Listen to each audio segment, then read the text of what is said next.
Huzurabad MLA పాడి కౌశిక్ రెడ్డిపై MLC Balmoor Venkat కీలక వ్యాఖ్యలు చేశారు. ఆయన పిచ్చోడి కింద జమ కట్టారు. మతిస్థిమితం ఉందా అంటూ ప్రశ్నించారు. 2023 ఎన్నికల సమయంలో ఓట్ల కోసం చావు మాటలు ఇప్పుడు నాకు థ్రెట్ అంటూ చెప్పడంపై శాసనసభ్యుడు అన్న విషయం గుర్తు తెచ్చుకొని సమాజంలో గౌరవంగా మెలగాలని హితబోధ చేశారు. ఎలక్షన్ సమయంలో నాకు ఓట్లేసి గెలిపించకపోతే చచ్చిపోతా అని చెప్పి మాట్లాడుతావు.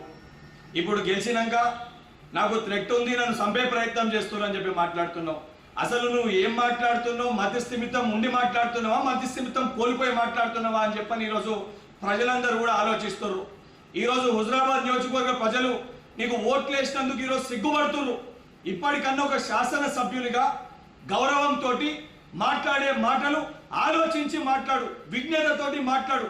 ఇవన్నీ పక్కన పెట్టి నాకు ఓట్లు లేకపోతే చచ్చిపోతా లేదా నన్ను ఈరోజు చంపే ప్రయత్నం చేస్తున్నారు అనేటువంటి పిచ్చి పిచ్చి మాటలు మాట్లాడము మానేయాలని చెప్పని హెచ్చరిస్తూ, ఒక శాసనసభ్యునిగా రేపటి తరానికి ఆదర్శంగా ఉండే విధంగా, ఆ యొక్క శాసనసభ్యుని స్థానానికి గౌరవం తెచ్చే విధంగా, ఏ ఒక్క హుజురాబాద్ నియోజకవర్గ ప్రజలు నిన్ను గెలిపించినందుకు ఆ నియోజకవర్గ అభివృద్ధి కోసము నీ యొక్క పనితీరు ఉండాలని చెప్పని హెచ్చరిస్తూ, ఇప్పటికన్నా సిగ్గు తెచ్చుకోవాలి, నువ్వు చేసే పనులు మారుకోవాలని చెప్పని ఒక శాసన మండలి సభ్యునిగా నేను హెచ్చరిస్తున్నా.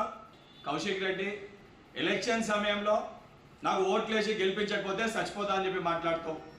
ఇప్పుడు గెలిచినాక నాకు థ్రెట్ ఉంది, నన్ను చంపే ప్రయత్నం చేస్తున్నావు అని చెప్పి మాట్లాడుతున్నావు.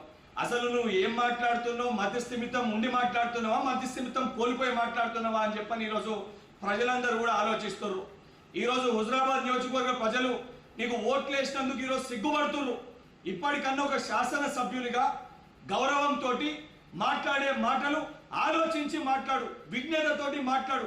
ఇవన్నీ పక్కన పెట్టి నాకు ఓట్లు లేకపోతే చచ్చిపోతా లేదా నన్ను ఈరోజు చంపే ప్రయత్నం చేస్తున్నారు అనేటువంటి పిచ్చి పిచ్చి మాటలు మాట్లాడము మానేయాలని చెప్పని హెచ్చరిస్తూ, ఒక శాసనసభ్యునిగా రేపటి తరానికి ఆదర్శంగా ఉండే విధంగా, ఆ యొక్క శాసనసభ్యుని స్థానానికి గౌరవం తెచ్చే విధంగా, ఏ ఒక్క హుజురాబాద్ నియోజకవర్గ ప్రజలు నిన్ను గెలిపించినందుకు ఆ నియోజకవర్గ అభివృద్ధి కోసము